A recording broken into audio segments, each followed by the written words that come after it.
Bienvenue dans votre podcast favori pour passer un moment de détente et une nuit paisible.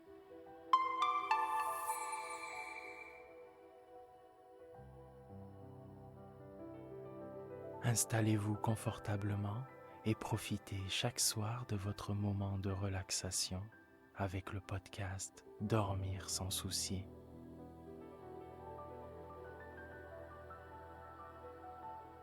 Pour débuter le podcast, découvrez la citation du jour, une source d'inspiration qui vous guidera vers la tranquillité intérieure.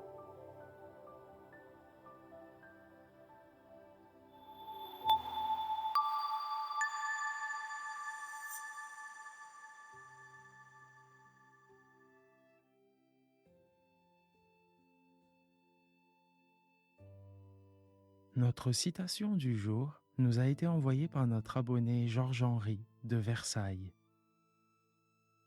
Les poignards qui ne sont pas dans les mains peuvent être dans les paroles. Cette citation de William Shakespeare nous invite à réfléchir sur le pouvoir des mots. Elle souligne que les paroles peuvent être tout aussi puissantes que les actes. Les mots ont ce pouvoir de blesser ou de guérir, d'inspirer ou de détruire. Ils peuvent être utilisés pour exprimer l'amour, la bienveillance, mais aussi la haine, la méchanceté. Cette citation nous rappelle l'importance de choisir nos mots avec soin et de les utiliser pour promouvoir la paix, la compréhension mutuelle et la compassion.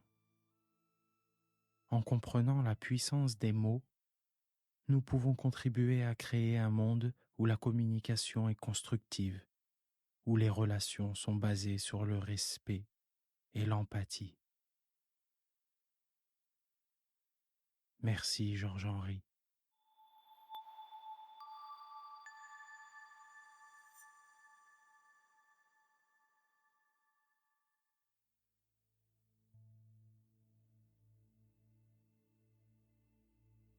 Il était une fois une jeune fille qui voulait jamais filer. Sa mère avait beau dire et se fâcher, elle n'arrivait pas à la faire travailler. Un jour, l'impatience et la colère de la mère allèrent si loin qu'elle en vint à battre sa fille, qui se mit à pousser des cris. Dans le même moment, la reine passa devant la porte.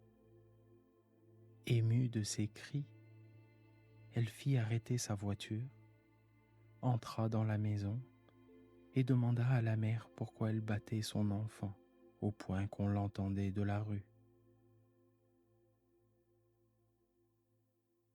La bonne femme eut honte d'avouer la paresse de sa fille et dit : « Je ne peux lui faire quitter le rouet. Elle veut toujours filer. Je suis pauvre et ne puis acheter une telle quantité de lin. » « Je n'aime rien tant que de voir filer, » répondit la reine, « et je ne suis jamais si gaie qu'en entendant tourner les rouets. Donnez-moi votre fille pour la mener au château. J'ai assez de lin pour qu'elle y file tant qu'elle voudra. » La mère fut bien contente de ce langage, et la reine prit la fille avec elle.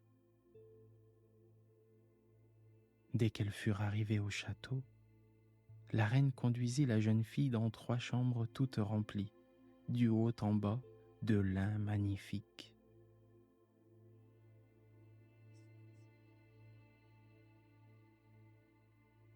« Maintenant, file-moi ce lin, dit-elle, et si tu viens à bout de ta besogne, tu épouseras mon fils aîné. Quoique tu sois pauvre, je n'y regarderai pas de si près, car ton activité incessante est une assez belle dot. »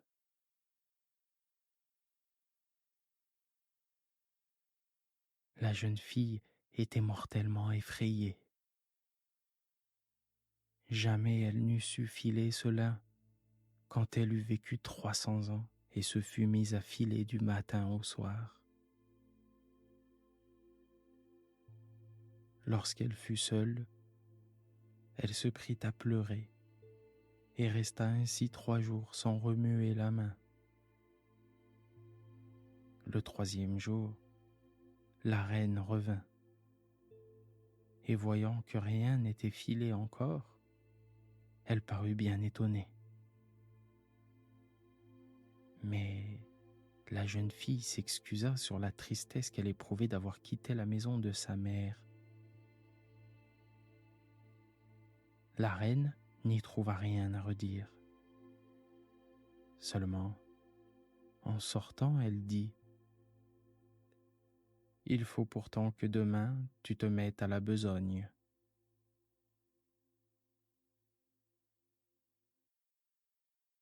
Lorsque la fille fut seule de nouveau, sachant où trouver aide ni conseil, dans sa tristesse elle se mit à la fenêtre.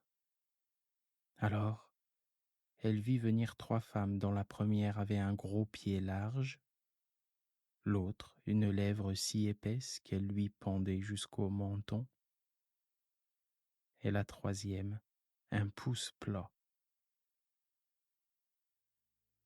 Quand elles furent au-dessous de la fenêtre, elles s'arrêtèrent, regardèrent en haut et demandèrent à la jeune fille ce qu'elle avait. Elle leur raconta ses tourments. Les 3 inconnus lui proposèrent de l'aider et lui dirent : « Veux-tu nous inviter à ta noce ? Ne pas être honteuse de nous, nous appeler tes cousines et nous placer à table avec toi. Nous te filerons tout cela et en peu de temps. »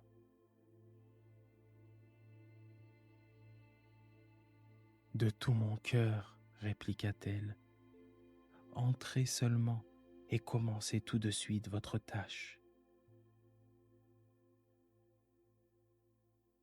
Elle fit donc entrer ces 3 femmes étranges, puis elle leur ménagea une niche dans le lin de la première chambre où elles s'assirent pour filer.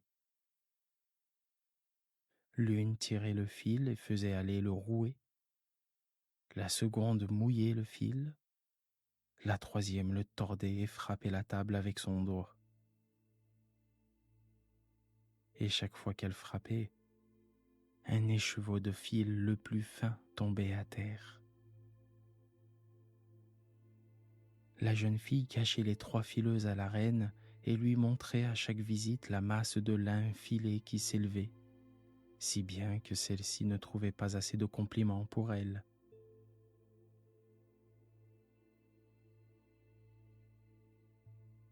La première chambre épuisée, on attaqua la seconde, puis la troisième qui fut bientôt vide aussi. Alors, les 3 femmes prirent congé de la jeune fille en disant : « N'oublie pas ce que tu nous as promis, ce sera le gage de ton bonheur. »